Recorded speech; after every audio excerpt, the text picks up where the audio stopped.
Matt Adam, born in year 1, 2025 years old.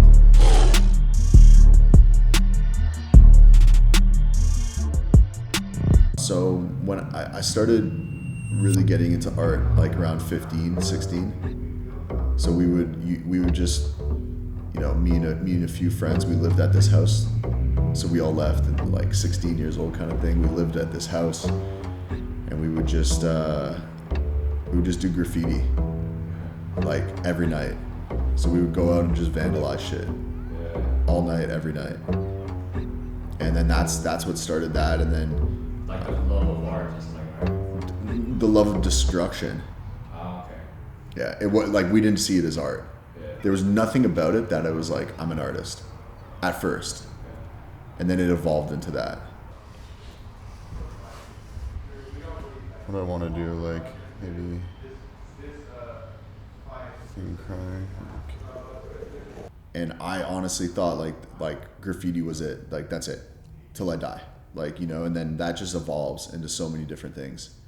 Because there's one component of hip hop. One component. So it's a huge thing. Yeah. Because you're in the street. And it's also evolved into so many different facets to graffiti. Like graffiti evolved into like the punk world. Mm-hmm. There's facets of graffiti that evolved from punk. Yeah. There's facets of graffiti that evolved from the Hispanic culture. Yeah. They're like different facets of it. Like not just the hip hop one, which is what I encountered too in Toronto. Toronto had a big like punk, the punk scene birthed graffiti. Because graffiti is essentially just like art from the youth. It's an expression of like kind of like fuck the man, always feeling like under pressure from the government controlling you, not having a voice, and that's essentially what it is. And just like, what was I gonna do? Go buy canvas? I couldn't buy canvases, or I couldn't really do things like with money. So I was like, I'm just gonna fucking paint the walls in the streets.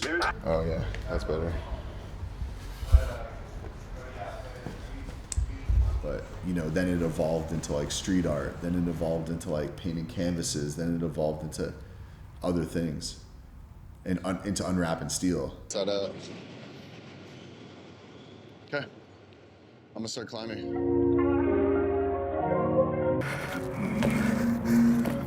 Unwrap Steal is like a real life art heist.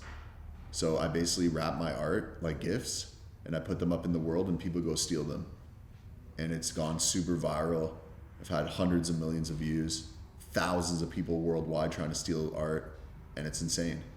And now I'm figuring out a way to make it into the digital world where it's going to be worldwide, and I don't even have to touch anything. But there will always be this tangible Unwrap Steal as well. But yeah, it's basically like a video game. It's like Grand Theft Auto meets Art Heist meets Hunger Games all in one, And the energy I apply with Unwrap Steal.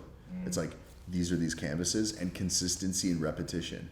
That's what I learned from graffiti. So when I do the Unwrap Steal, when I wrap these in a gift, and I tie them in a bow, you recognize that. It doesn't even matter what's underneath the wrap anymore, because that's gone so viral. The wrap itself is the art. I don't even need to paint anymore. Imagine you gave someone a piece of origami. Yeah. See what's maybe written there. And then, but you could kind of see something coming out. Yeah. You're like, damn, I want to see what's written, Right. But it's also like the mystery. Like, we're addicted to things that we can't see. We're addicted to things, the unknown. The unknown is what we're always searching for in life, Explore. Yeah. We're either worried about the past, or we're trying to explore the future. No one's living in the present.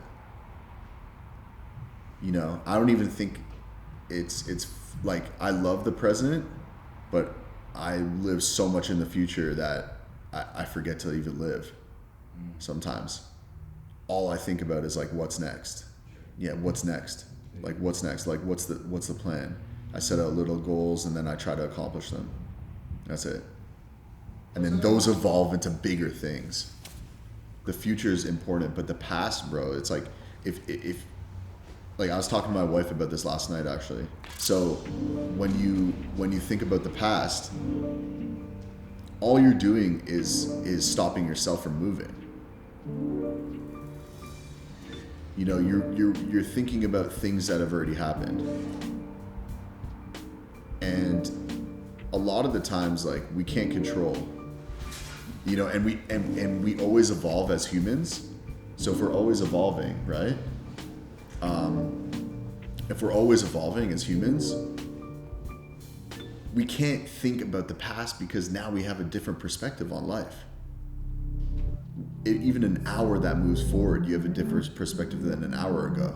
So it's like dwelling, oh, I should have done this, or I could have done that, or I should have done this. All that does is that will poison your mind, because you're thinking in a future sense of yourself. You know, it's like imagine an iPhone 16 saying, oh, I wish I was an iPhone 16. I wish I could take pictures like an iPhone 16 on the iPhone 1. Yeah, for sure. But then you would have never released the iPhone 1. And sometimes it takes the iPod to release the iPhone. We could say, oh, I wish, you know, now I wish I released iPod 2, iPod 3, iPod 4, iPod 5, iPod 25. And I wish I would never released the phone, because I would have had the best music streaming thing of all time. And I would have been Spotify.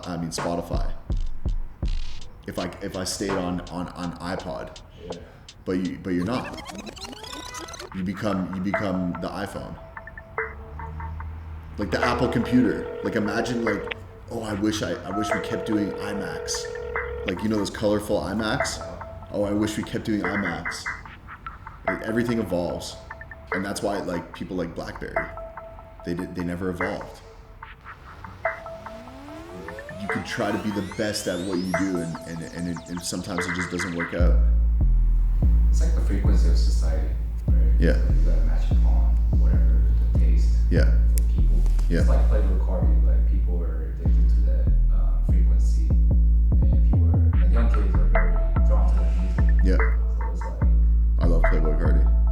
Yeah. so it's like, the type of music is that is very high energy. Yeah. And in our society, I feel like they're angry almost. Yeah. That's how I feel, but you know, Yeah. but that's kind of resonate to what you were saying. Just like, I think it's speed too, and not thinking.